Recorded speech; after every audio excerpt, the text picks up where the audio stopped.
Hey guys, it's your favorite Unc here. Go ahead and click that subscribe button below so you don't miss a single episode of Nightcap. That button right here. Come for the sports, stay for the stories. They've already played more games together.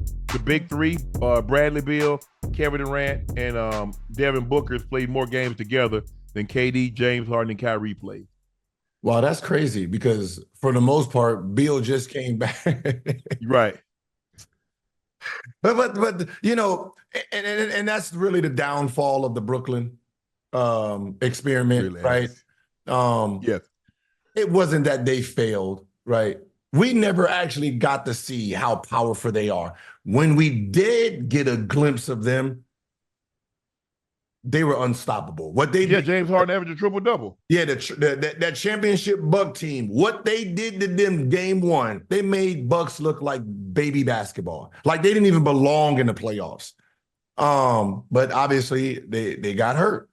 So, we can talk about how it was a big failure. It wasn't a big failure because they didn't play well together. They just didn't play. That was it.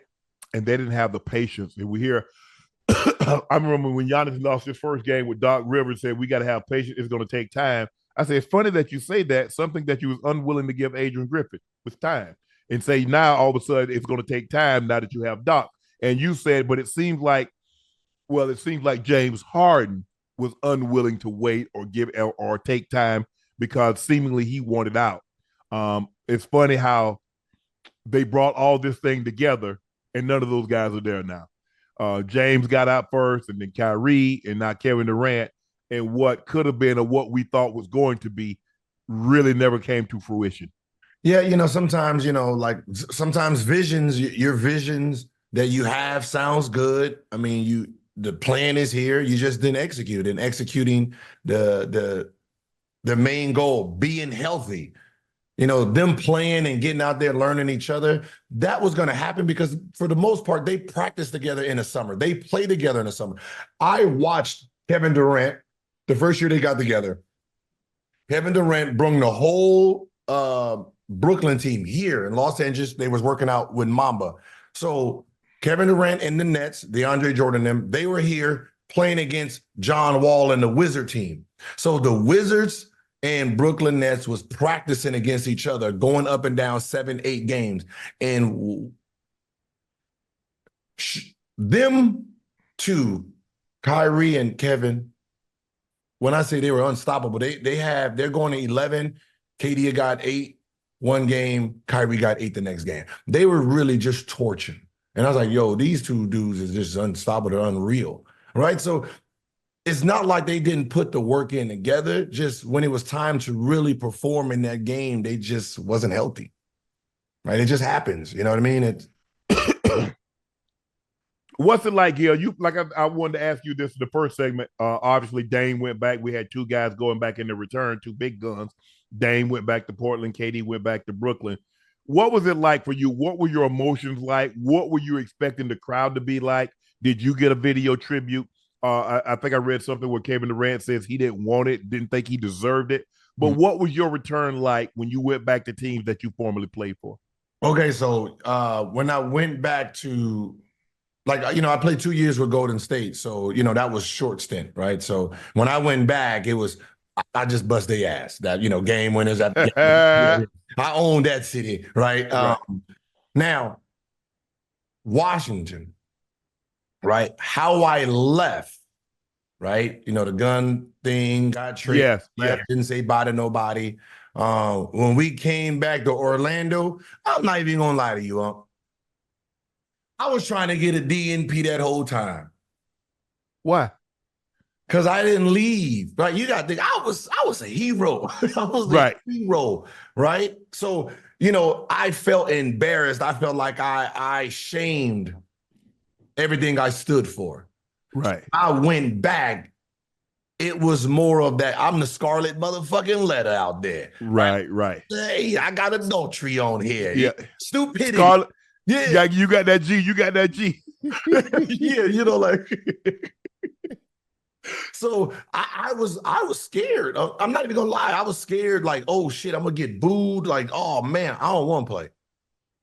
It was one of those times where I was on, I just went back last summer last summer for Legends Night.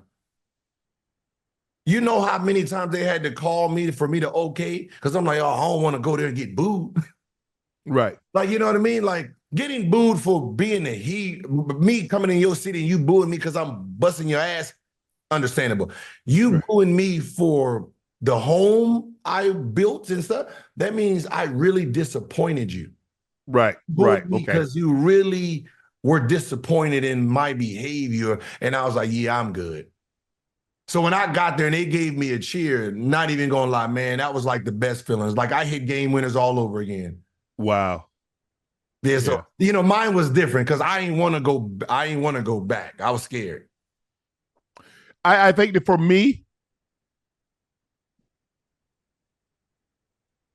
Gil, I played for my teammates' respect, my coach's trust, and the fans' appreciation. Mm-hmm.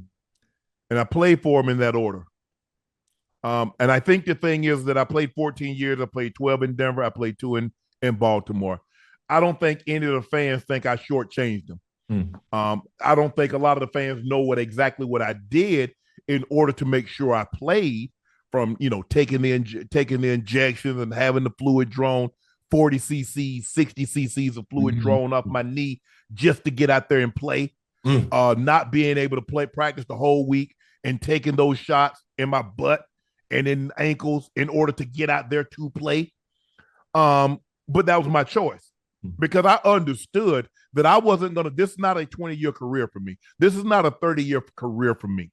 And when I'm done with it, I didn't want to have any regrets. I'll take the double repaired hips. I would take the broken collarbone. I would take the weakened immune system because of some of the things that I did. But at the end of the day, I never wanted to look back and have any regret.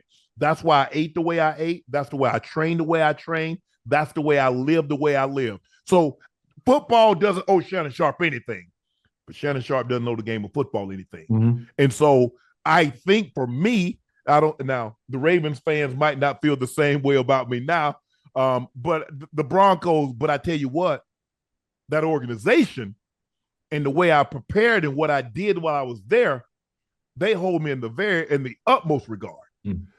The Broncos and the fans and the coaches, none of the coaches are still there, but a lot of people are in that building. Now they don't have some, like the training staff, it's probably turned over. Equipment staff is still pretty much still there.